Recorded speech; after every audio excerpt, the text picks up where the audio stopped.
हे guys, welcome और welcome back to my YouTube channel. तो guys, आज की वीडियो में हम डिस्कस करने वाले हैं करंट अफेयर्स के 20 मोस्ट इम्पॉर्टेंट एमसीक्यूज़ जो कि हमारी आने वाली परीक्षा, जैसे कि आपकी 7 मई सहायक लेखाकार की आ रही है, फिर उसके बाद आपकी जुलाई में वीडियो पीडीओ, साथ ही आरओ एआरओ के भी विज्ञापन जल्द ही आएंगे और उसकी परीक्षा भी आपकी जून में स्टार्ट हो सकती है। फिर उसके साथ ही आपके बंदी रक्षक के भी आने वाले हैं, क्योंकि अभी फिजिकल आपका कंप्लीट हो ही रहा है, तो उसके बाद आपके उसके रिटन एग्ज़ाम भी आपको उसकी डेट देखने के लिए मिलेगी। तो ये जो आपके करंट अफेयर्स हैं वो मेरे हैंड रिटन नोट्स के साथ आपको देखने को मिलेंगे, और एक क्वेश्चन से हम अनेक क्वेश्चन कितने बना सकते हैं वो भी हम इस वीडियो में देखने वाले हैं। तो आप वीडियो को ध्यान से देखना और अच्छे से आप इसको नोट भी कर लेना। और इसकी पीडीएफ आपको मिलेगी टेलीग्राम ग्रुप पे, जिसका लिंक डिस्क्रिप्शन में दिया है। और अगर लिंक ओपन नहीं हो रही है तो टेलीग्राम में जाके भाविनी पांडे आप सर्च करोगे तो आपको पेज मिल जाएगा। अब देखिए, वीडियो शुरू कर लेते हैं। सबसे पहला प्रश्न हमारे पास है, भारत का पहला क्रिप्टो गेमिंग गार्डन उत्तराखंड के किस स्थान पर खोला गया है? तो करेक्ट आंसर इसका क्या हो जाएगा? भारत का जो पहला क्रिप्टो गेमिंग गार्डन है वो उत्तराखंड के चक्राता में खोला गया है। अब उत्तराखंड का चक्राता कहाँ स्थित है, किस जिले में है? तो ये देहरादून में स्थित है, ये तो आपको पता ही होगा। अब देखिए, नेक्स्ट क्वेश्चन देख लेते हैं। क्वेश्चन नंबर 2 में हमसे पूछा है, हाल ही में बिनसर वन्य जीव विहार को इको सेंसिटिव जोन ECZ घोषित किया गया है। यह किस जनपद में स्थित है? तो देखिए, हर बार हमसे वन्य जीव विहार और राष्ट्रीय उद्यानों से क्वेश्चन पूछे जाते हैं हर परीक्षा में, तो ये आपको टॉपिक क्लियर होना चाहिए बिल्कुल। तो बिनसर वन्य जीव विहार कहाँ है? ये अल्मोड़ा में स्थित है। तो टोटल हमारे 7 टोटल वन्य जीव विहार हैं जो कि अलग अलग जिलों में स्थित हैं, तो आपको याद रखना है उनके ज़िले। ठीक है। अब नेक्स्ट क्वेश्चन हमारे पास है, स्वच्छ सर्वेक्षण रिपोर्ट 2021 में 10 हिमालयी राज्यों में उत्तराखंड को कौन सा स्थान मिला है? तो उत्तराखंड का स्थान हमसे पूछा गया है, तो राइट आंसर क्या हो जाएगा? ऑप्शन ए, पहला स्थान उत्तराखंड को 10 हिमालयी राज्यों में से मिला है। अब आते हैं हम अपने अगले क्वेश्चन पर। पूछा गया है कि राज्य में जागर ढोल सागर इंटरनेशनल एकेडमी का उद्घाटन कहाँ किया गया है? तो क्वेश्चन नंबर 4 का राइट आंसर हो जाएगा देहरादून में। तो देहरादून में जो है जागर ढोल सागर इंटरनेशनल एकेडमी का उद्घाटन किया गया है। और उत्तराखंड के प्रसिद्ध आपको जागरकार जो है वो कौन है? प्रीतम बर्तवाल। ठीक है, प्रीतम बर्तवाल को माना जाता है। अब नेक्स्ट क्वेश्चन हमारे पास है, क्वेश्चन नंबर 5 में हमसे पूछा है, हाल ही में 45वें कुंजापुरी पर्यटन एवं विकास मेले का आयोजन किया गया। इसका सर्वप्रथम आयोजन किस वर्ष किया गया था? तो करेक्ट आंसर इसका हो जाएगा 1974 में इसका सबसे पहले आयोजन किया गया था। क्या? 45वें कुंजापुरी पर्यटन एवं विकास मेला, जो कि कहाँ लगा है? टिहरी में लगा है। और इसका जो है हर प्रत्येक वर्ष में इसका आयोजन होता रहता है। ठीक है। नेक्स्ट क्वेश्चन है हमारे पास, क्वेश्चन नंबर 6 में पूछा है, जागर संरक्षण दिवस कब मनाया जाता है? तो जागर संरक्षण दिवस मनाया जाता है 17 सितंबर को। आपको डेट याद रखनी है, 17 सितंबर को उत्तराखंड में जागर संरक्षण दिवस मनाया जाता है। नेक्स्ट क्वेश्चन है, राज्य में प्रत्येक वर्ष 9 सितंबर को उत्तराखंड हिमालय दिवस मनाया जाता है। यह सर्वप्रथम कब मनाया गया था? तो आपको पता होना चाहिए कि हमारे उत्तराखंड राज्य में 9 सितंबर को क्या मनाया जाता है? उत्तराखंड हिमालय दिवस मनाया जाता है, और यह प्रत्येक वर्ष मनाया जाता है। और साथ ही यह गोविंद बल्लभ पंत जी की जन्मतिथि के अवसर पर ही मनाया जाता है। और सबसे पहले इसका आयोजन कब हुआ था? 2015 में। 2015 में उत्तराखंड में पहला उत्तराखंड हिमालय दिवस मनाया गया था। तो करेक्ट आंसर आपको क्लियर हो जाना चाहिए। नेक्स्ट क्वेश्चन हमारे पास है, मुख्यमंत्री वात्सल्य योजना के तहत लाभार्थी को प्रति माह कितने रुपए की आर्थिक सहायता दी जाती है? तो ये क्वेश्चन आपसे पटवारी एग्जाम में भी पूछा गया था, जिसका क्या है? करेक्ट आंसर क्या है? 3,000। तो 3,000 रुपये प्रति माह जो है मुख्यमंत्री वात्सल्य योजना के तहत ऐसे अनाथ बच्चों को दिया जाता है जो कि कोरोना काल में जो है अपने माता पिता को खो चुके थे, तो उनके पालन पोषण के लिए 3,000 रुपये की उनको प्रति माह सहायता दी जाती है। साथ ही आपको याद रखना है खिलाड़ी उन्नयन योजना, जो उदीयमान खिलाड़ी उन्नयन योजना है, तो उसका भी आपको याद रखना है कि प्रति माह 1,500 रुपये खिलाड़ियों को दिए जाते हैं। नेक्स्ट क्वेश्चन है, उत्तराखंड के किस जनपद में राज्य का पहला ग्रीनफील्ड एयरपोर्ट बनाया जाएगा? तो उत्तराखंड का पहला ग्रीनफील्ड एयरपोर्ट बनाया जाएगा ऊधम सिंह नगर में। ऊधम सिंह नगर के जो पंतनगर में एक हवाई अड्डा है जो कि फूलबाग हवाई अड्डा के नाम से जाना जाता है, तो वहीं पर ग्रीनफील्ड एयरपोर्ट को विकसित किया जा रहा है। तो करेक्ट आंसर आपका हो जाएगा ऊधम सिंह नगर जिले में। तो हमारे राज्य में टोटल 5 हवाई अड्डे हैं, तो पाँचों के आपको ज़िले पता होने चाहिए और इनमें क्या किस में कौन सी विशेष बात है ये भी आपको पता होना चाहिए।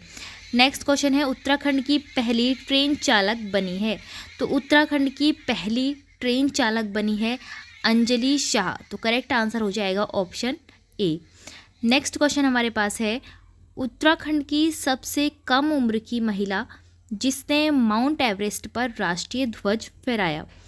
तो उत्तराखंड की यहाँ पर सबसे कम उम्र की महिला पूछा है, तो करेक्ट आंसर क्या हो जाएगा? शीतल राज।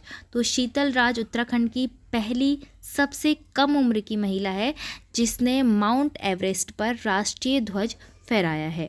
माउंट एवरेस्ट जो कि दुनिया की सबसे ऊंची चोटी है, ये भी आपको पता होना चाहिए।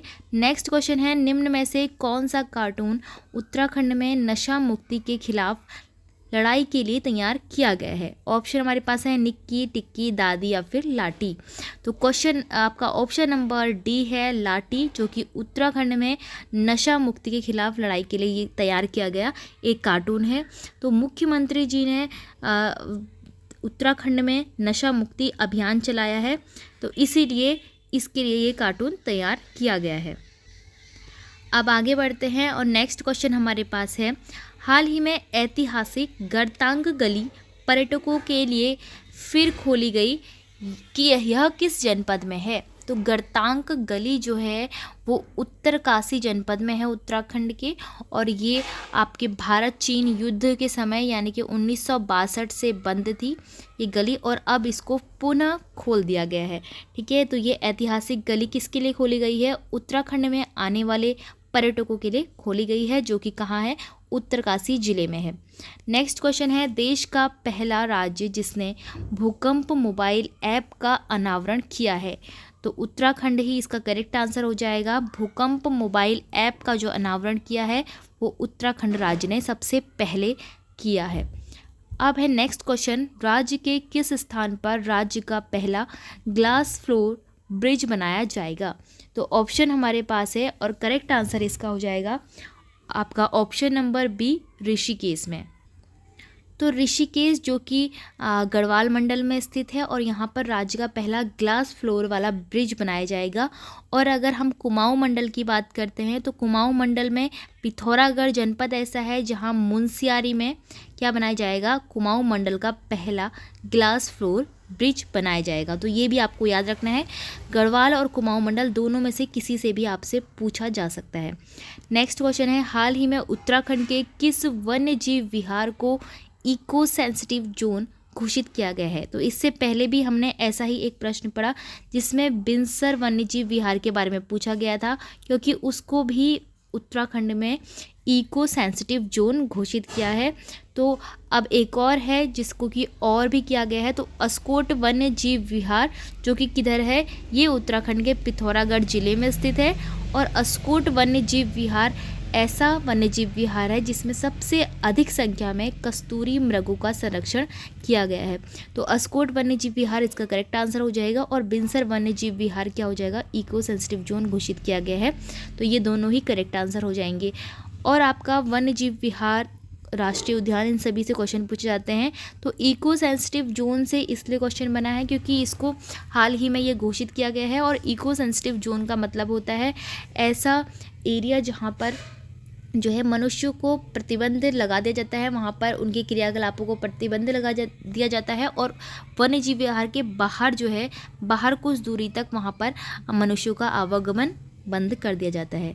नेक्स्ट क्वेश्चन है, राज्य की किस घाटी में सिंधु सभ्यता काल से जुड़ी प्रतिमा मिली है? तो उत्तराखंड की एक घाटी ऐसी है जहाँ सिंधु सभ्यता काल से जुड़ी हुई एक मूर्ति प्रतिमा मिली है। तो ऑप्शन है केदारनाथ घाटी, भैरव घाटी, भिलंगना घाटी और यमुना घाटी, और इसका करेक्ट आंसर हो जाएगा यमुना घाटी। नेक्स्ट क्वेश्चन है हमारे पास, रुड़की जल सम्मेलन 2022 के दूसरे संस्करण का उद्घाटन किसके द्वारा किया गया? तो रुड़की जल सम्मेलन 2022 हुआ और इसका उद्घाटन दूसरे संस्करण का किया था। करेक्ट आंसर हो जाएगा ऑप्शन सी, गजेंद्र सिंह शेखावत, जो कि कौन है? गजेंद्र सिंह शेखावत है केंद्रीय जल संरक्षण मंत्री। तो केंद्रीय जल संरक्षण मंत्री गजेंद्र सिंह शेखावत ने रुड़की जल सम्मेलन 2022 के दूसरे संस्करण का उद्घाटन किया। नेक्स्ट क्वेश्चन है, हाल ही में उत्तराखंड की लघु फिल्म पाताल टी का चयन दक्षिण कोरिया के बुसान शहर में आयोजित होने वाली 39वें इंटरनेशनल आर्ट फिल्म फेस्टिवल में घोषित किया गया। यह फिल्म किस जनजाति पर आधारित फिल्म है? तो उत्तराखंड में एक लघु फिल्म बनी पाताल टी, जिसको कि चयनित किया गया दक्षिण कोरिया के बुसान शहर में एक आयोजन के दौरान, जो कि 29वां इंटरनेशनल आर्ट फिल्म फेस्टिवल था। तो इसमें जो फिल्म बनी है उत्तराखंड में वो किस जनजाति पर आधारित है, हमसे पूछा गया है। तो करेक्ट आंसर हो जाएगा भोटिया जनजाति पर। आपको पता होना चाहिए कि उत्तराखंड में जो है जनजातियों की संख्या कितनी है? 5 है, और इन जनजातियों से क्वेश्चन बनते हैं। इनके जो सांस्कृतिक और अलग अलग तरीके से इनके जो रीति रिवाज होते हैं, वेशभूषा होती है, तो इन सभी से क्वेश्चन बनते हैं। इनके जिलों से क्वेश्चन बनते हैं कि ये कहाँ कहाँ निवास करते हैं। तो आपको पता होना चाहिए कि थारू जनजाति जो है उत्तराखंड की सबसे बड़ी जो है जनजाति है। सेकंड नंबर पे आपकी आती है जौनसारी जनजाति, जो कि गढ़वाल मंडल की सबसे बड़ी जनजाति है। ठीक है, और कुमाऊं मंडल की कौन है? थारू, और पूरे उत्तराखंड की भी थारू, लेकिन गढ़वाल मंडल की कौन है? जौनसारी। ठीक है, अब आते हैं हम नेक्स्ट क्वेश्चन, और ये हमारा इस वीडियो का लास्ट क्वेश्चन होने वाला है, जिसमें पूछा गया है, राज्य में किस नगर निगम ने bulk based generator app launch किया है? तो राज्य में नगर निगम की संख्या कितनी है? 9 नगर निगम है। नवा नगर निगम श्रीनगर को जोड़ा गया है, तो ये भी आपको पता होना चाहिए। तो इससे पहले 8 नगर निगम थे, अब 9 नगर निगम है। अब कौन सा नगर निगम ऐसा है जिसने बल्क बेस्ड जनरेटर ऐप को लॉन्च किया है? तो ऑप्शंस हमारे पास है, और करेक्ट आंसर हो जाएगा हमारा ऋषिकेश। तो ऑप्शन ए ऋषिकेश, यहाँ पर ऑप्शन हमारा सी हो जाएगा देहरादून। देहरादून नगर निगम ने bulk based generator app launch किया है, और ये ऐप इसलिए लॉन्च किया है ताकि पता लगाया जा सके कि कौन सा मतलब कि कूड़े में से सूखा कूड़ा और गीला कूड़ा दोनों को अलग किया है या नहीं किया है। तो इसके लिए ये ऐप लॉन्च किया गया है देहरादून नगर निगम द्वारा। तो फ्रेंड्स, इस तरह से हमने देखे इस वीडियो में मोस्ट इम्पॉर्टेंट 20 MCQs जो कि करंट अफेयर से संबंधित थे, और सभी करंट अफेयर आपकी उत्तराखंड से ही संबंधित थी। तो इसी तरह की और वीडियोज़ के लिए चैनल को लाइक, शेयर और सब्सक्राइब जरूर कीजिएगा।